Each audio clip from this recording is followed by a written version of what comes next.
Hello people, welcome back to my channel. If you are new here, you are welcome. My name is Onyemadike and thank you so much for stopping by. You guys, thank you so much for watching my previous video. You have been great. Thank you for liking, commenting and even sharing. Thank you so much. I really appreciate it.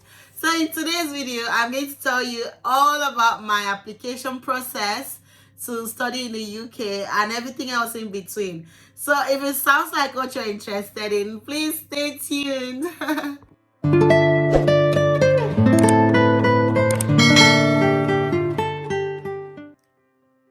guys, I had to divide this video into two. This is part one, the one you're watching right now, because I'm just going to concentrate more on the school aspects, the whole application and everything I did to get to down to visa level, while the part two of this video will have to be about the actual travel and everything else in between, like the struggle of moving without my kids, what I faced and what I'm still facing, and how I'm coping out here. So just stay tuned for that, the part two of this video. So for the sake of this video, I don't know. Honestly, I was never interested in doing my postgraduates in the UK. I don't know, for no particular reason, but I think it was just I wasn't ready to study. That is just the only explanation that makes sense. Like, I was not in the place of study. Like, I don't want to read. Why stress me? So, but my husband, on the other hand, has always wanted this. He has always been like, just go for it. Before you know, you're done. This is the and he I mean, it's been going on for years. So finally, I accepted it, and here we are. So my application was sometime in June, after so much deliberations and everything. I had to, even because my major reason for refusing was just my babies. They were just small, and they are still small, and I just didn't want to like leave them behind, not for anybody, not for, you know. But he was so assuring. He told me he was there, he was going to be there, he's going to take care of them and all of that, so that I should just go. So finally accepting, and in June we did the application.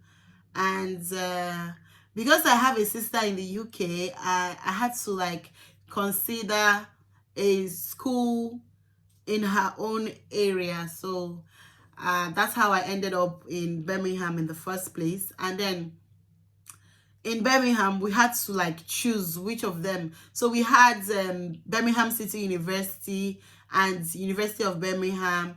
So for no particular reasons, I just settled for BCU. I don't think they were actually cheaper than the other. No, I don't remember anyway. So, but not for any particular reason, we just chose that BCU. And I remember reaching out to my sister just to get details, or maybe for proximity's sake, you know, just to find out if it was far or how close it was to her house. So I think both of them had like similar whatever distance, so there was nothing really to consider. I just went for Birmingham City University. So after the application, I think it took about 2 weeks for the school to get back to me. Yeah, so they got back to me and I gained admission. And then from the mail, it stated that I shouldn't take any actions until I got an unconditional offer. So I had to wait for an unconditional offer. That one took about, I think, about 2 weeks again before I got the unconditional offer.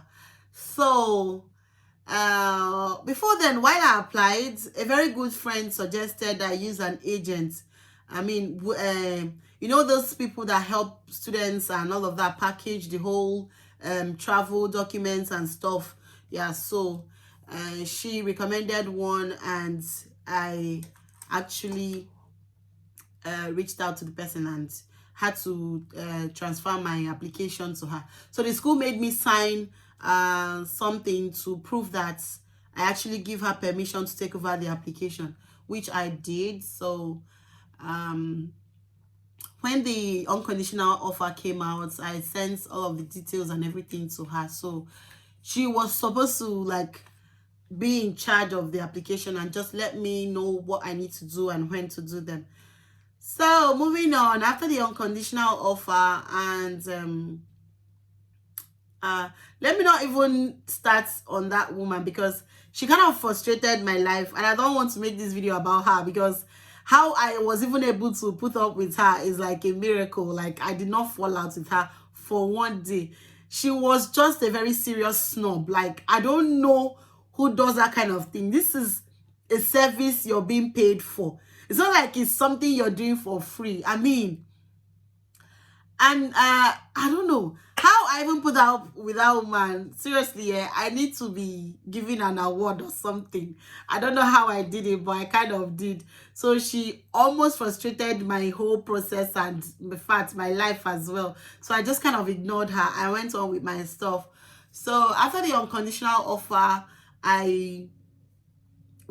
from the mail, I think I was supposed to pay like a deposit of £3,000. Yeah, kind of an acceptance fee.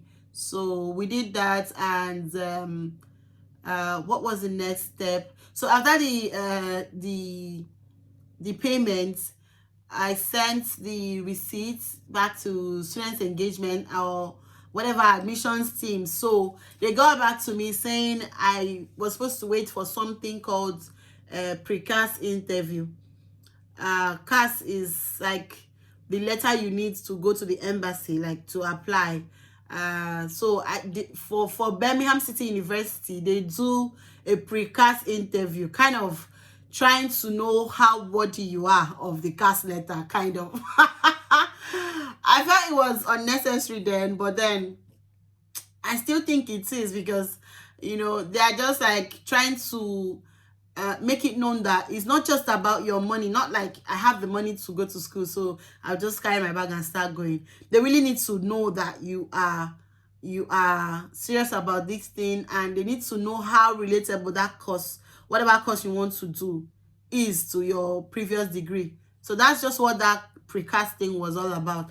So that one took about another 7 working days before it came. So my booking came, and I was booked for the 31st of August.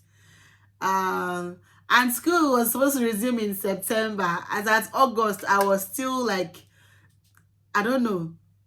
I was nowhere actually. So my booking came for 31st of August, and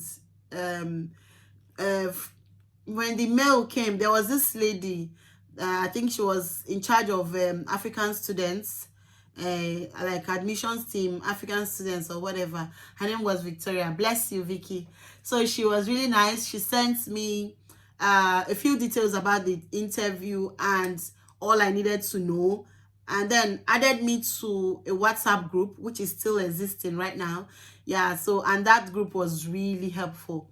So she told me a few things about the past questions, or like questions like that I should expect and maybe read about and all of that, and then go to the school website and, you know, read about your course, because yeah, it was that serious. They had to they asked me down to the modules of the course that I'm taking right now, a course I've not even started. They were asking me, so I had to like read all of that. So thank God for that woman that, you know, made it clear to me. So on the day of my interview, thankfully again, my interviewer was Vicky. Yes. So I remember she just it was a video interview on Teams. Yeah, it was a video interview on Teams, and she just logged in and asked if I could spare 10 minutes for her to have lunch, and I was like, why not? Of course, please go ahead. So after like 10-15 minutes, she came back, and then the interview started proper.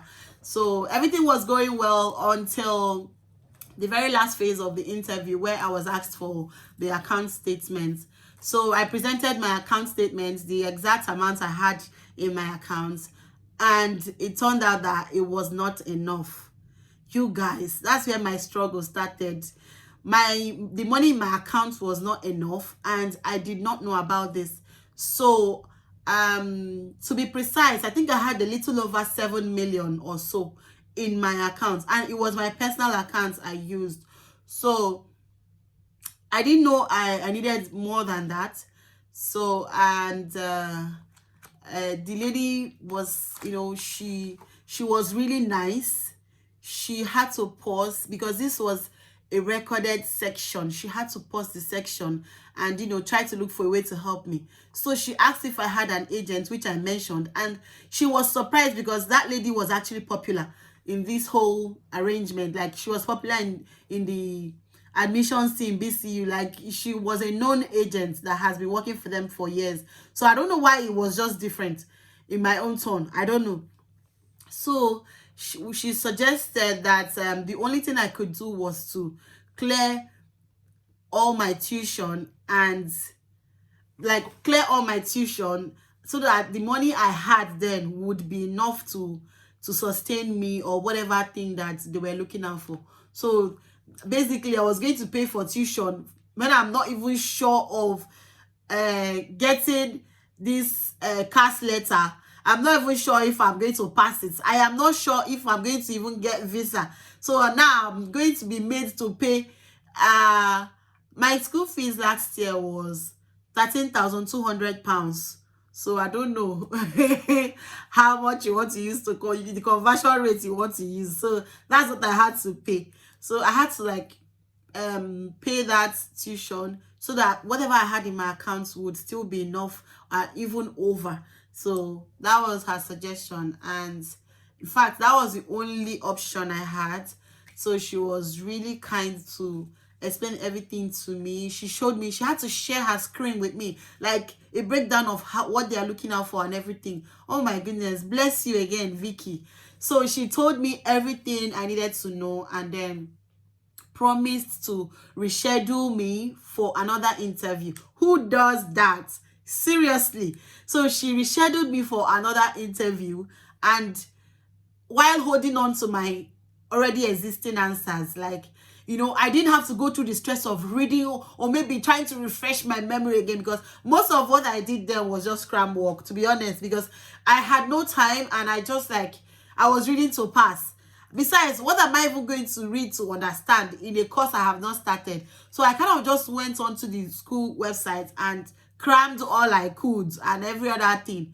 So she promised to retain my answers and then put my profile on pause while rescheduling me. She's a blessing, honestly. So after the interview, I discussed the whole thing with my husband and told him the situation of things. In fact, he was in the background somewhere hiding, so because it was a video call, so he was just waiting for me to finish. So immediately I finished, we just resolved that was the only thing we could do, just pay for the just pay the tuition and then know that we're still on track. So she rescheduled me for a week later. I think that now we're in September. Yeah, we were in September then. So towards the it was the first week of September, but maybe towards the end of the week or something. So I don't remember the exact date I had the second interview. So I paid that. I think I just paid the money. After that interview that day, we left for the bank and we couldn't finish whatever from A, Wahala and everything that day. So it was the next day that I finished with the payment. So we completed that and then waited for the interview. Thankfully, the interview came and she didn't ask me any other questions. It was just about the account statements and everything. So I said that I had cleared my tuition and all of that stuff. So everything was good again. So after the interview, we were supposed to wait for a feedback from school telling you if you passed or not. Then before the letter will come, oh my goodness, the journey was not funny. So all this while, the whole time, the anxiety, oh my goodness, you don't want to be there. Seriously. So after the letter came, it was a positive response, and then they sent my CAS later about, I think, another 1 week or so. So at this time I was already late, I was running late. School was supposed to resume, I think, 21st of September. and I was still doing, I was still like in the very beginning stages of this whole thing. So after I got the letter, I think I was, because I had every other thing ready. I had already done the TB test and all of that. I had every other document I needed ready. So immediately the cast letter came, I forwarded everything to this agent that was just in her own world doing her own thing. So I forwarded everything to her and all of that. So if she was actually proactive, we would have been able to apply even that night, like for visa, we would have been able to apply. But one thing, I don't know, she just had so many reasons, and there were times that I couldn't reach her at all. Like, you would call from morning till night and no response, and then maybe you just be getting, like, those prompt messages on WhatsApp. So annoying. So those were the things I was getting from this lady, and then she just like called you whenever it was convenient for her, for a service you paid for. You can imagine. So I think the whole thing was just going back and forth and all of that. So we got to the stage of paying for all those visa fee, the IHS or whatever surcharge. Yeah, that NHS whatever thing surcharge that you have to pay. So, and all of those things needed like a domiciliary account card or something. So this was actually where I needed this woman's help, because she actually lives in the UK. So she would have helped if she wanted to. So I offered to pay into her account for her to now pay money, pay with her card or something. She refused, and then she said she looked for a way to pay so that she can go ahead with that. Oh my goodness, you guys.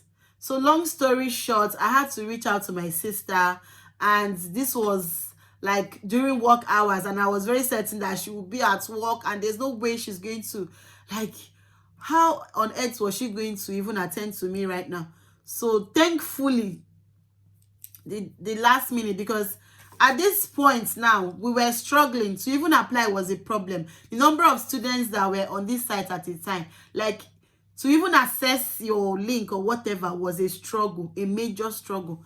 So finally, when I got my own link opened to pay, so I had to like be on it on one side of the laptop while calling my sister on the other end, trying to get her card details. So thankfully that day she was available. She picked and gave me the card details. I paid, and she actually now snapped the card and sent to me just in case I needed it after then. So I used her cards and did all of those payments, and then finally I got a slot for my visa application, like for my biometrics.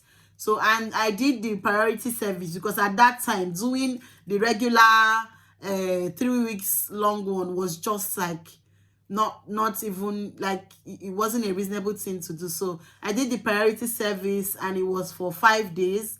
Like, it was supposed to last for 5 working days before you get your passport back and whatever decision. So I finally paid for priority service, and then I had to go to the VAC, like the Visa Application Center, to do my biometrics.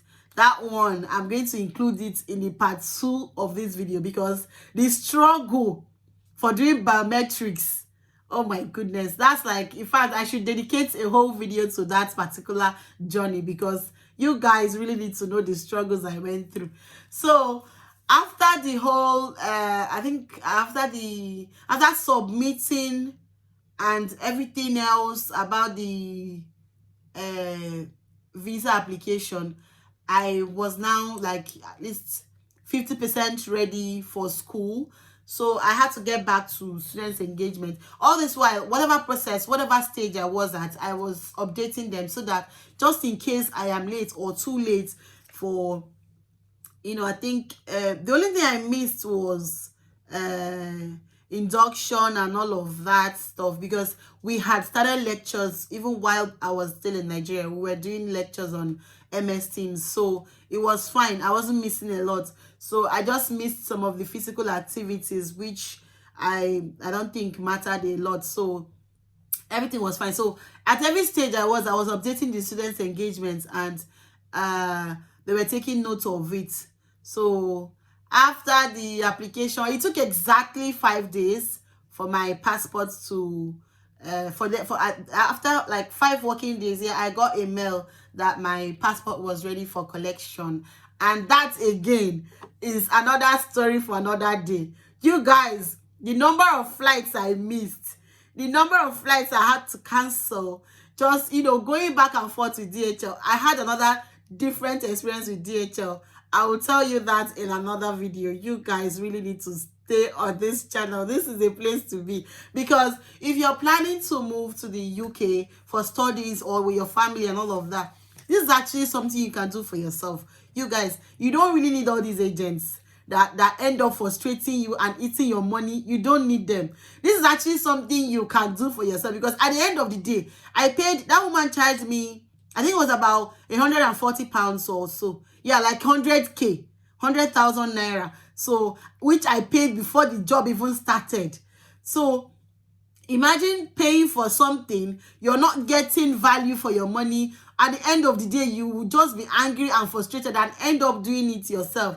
So you guys, my only advice is, if you want to do this, if it's something you're hoping to do, or I don't know, just start on time. If you plan to join the September batch, now is the time to plan. Even the January batch for 2023, now is the time to plan. Honestly, to avoid this whole last minute waste and loss, I had to waste a lot of money. I had to take a lot of risk just because I didn't have time, and I kind of started this whole thing late, and I don't know, for some reason I was insisting on going in September. So I could have just like relaxed and maybe done it for this January batch, but no. I don't know, something in my head just wanted me to move in September. But don't be like me, please. Start on time and plan yourself. You can actually do this. The system has made it very easy. Like, it's something you can do for yourself. You don't need any agent. You don't need anybody at all. Honestly, don't go about wasting your money on any agent. It's something you can do. Just get on the website, get all the information, all the facts you need, everything you need, your credentials, state everything out, and just upload them. That's all. Just upload and get ready and do and get your money ready. That's all. That's the main thing. So the only challenge there is just finding out the exact, because I feel like these things change with every like every year. Like, they just change, that you can't like base your information on what I'm giving you right now, or maybe whatever details I used last year. They may have altered a few things. There might be a few changes here and there. So just, yours is just to log on the website, find out what is needed from the UK government, visa-wise, from the school you're applying to, just find out all you need to know and start on time. And the whole process will be seamless for you. You won't be like me, running up and down. And to think that at that stage in life, I didn't have a stable childcare. You guys, I was almost going, but God has been faithful, and we are here now. So if you liked this video, please give it a thumbs up and subscribe to my channel, please, and comment below if there is anything you have to add, your own experience. I would really love to hear from you, honestly, guys. And also look forward to the part 2 of this video. I feel like it's more exciting. It has more of the gist you're waiting for. Seriously, you guys, I went through a lot with the whole journey of coming down here, and even still struggling with, putting up with being away from my kids and all of that. So you guys, stay tuned for that, and thank you so much for watching. I'll see you in my next one. Mwah. Bye.